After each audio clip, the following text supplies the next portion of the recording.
So today I'll be reading to you The Way Home for Wolf by Rachel Bright and Jim Field. I've got a sneeze coming.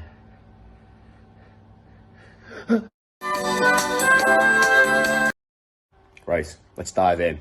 A Way Home for Wolf by Rachel Bright and Jim Field.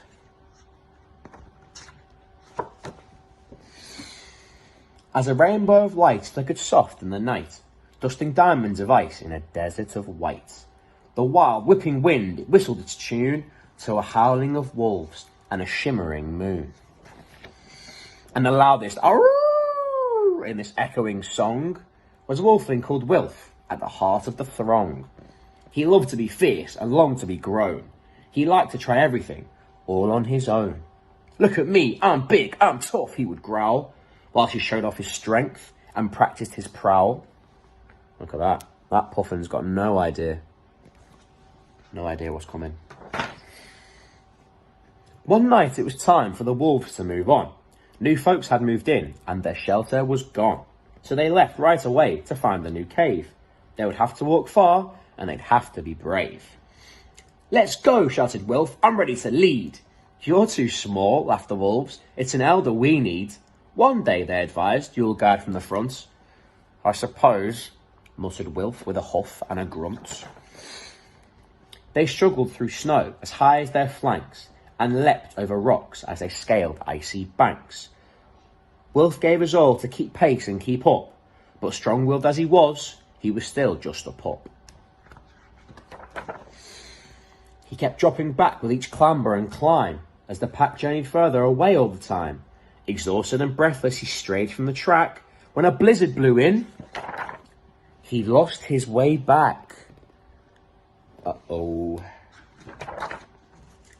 Wilf longed to howl help and to holler it loud, but his throat was too hoarse and his heart was too proud. He lay on the tundra, his tail curled up tight. A blanket of stars was his bed for the night. There he is. Until... crack went the ice, crack and creak. Wilf jumped to all fours with a deafening shriek.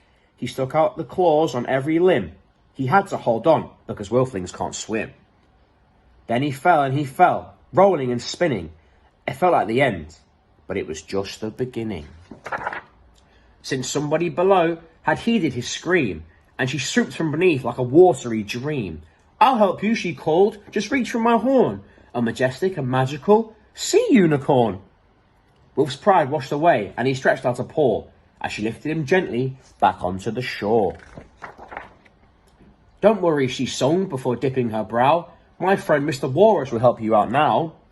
And there, right behind him, a huge tusky fellow lifted his whiskers and let out a bellow. "To the ridge," he proclaimed with his chin in the air. "My friend, mighty muskox will take you from there." And with waftings of fish and a very loud snort, their journey was made and their travel seemed short. And there, sure enough, on the ridge was an ox, who took Wilf as far as his friend Arctic Fox, who followed his nose through the trees to a goose, who guided him honking to this ancient moose. The moose knew these wilds like no other soul. He was steady and true in pursuit of their goal. And as twilight closed in, Moose sang out a call to a fluttering, tiny fluff ball, a bear moth, who showed Wilf the rest of the way to the place where this wolfling most wanted to stay. "Thank you," Wilf waved as he rejoined his pack, and the wolves howled with joy that their wolfling was back.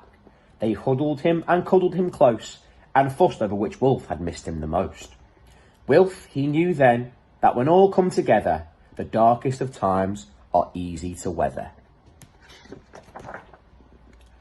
So he bowed to the narwhal, ox, walrus and goose, and vowed to the fox and the moth and the moose. "If I ever meet anyone who strayed from their track, I'll help them along by guiding them back." And true to his word, Wilf is different now, and his world seems much smaller and warmer somehow, since wherever life takes you, wherever you roam, we're all just a handful of friendships from home. And that is A Way Home for Wolf by Rachel Bright and Jim Field. Take care, everyone, and I'll see you soon.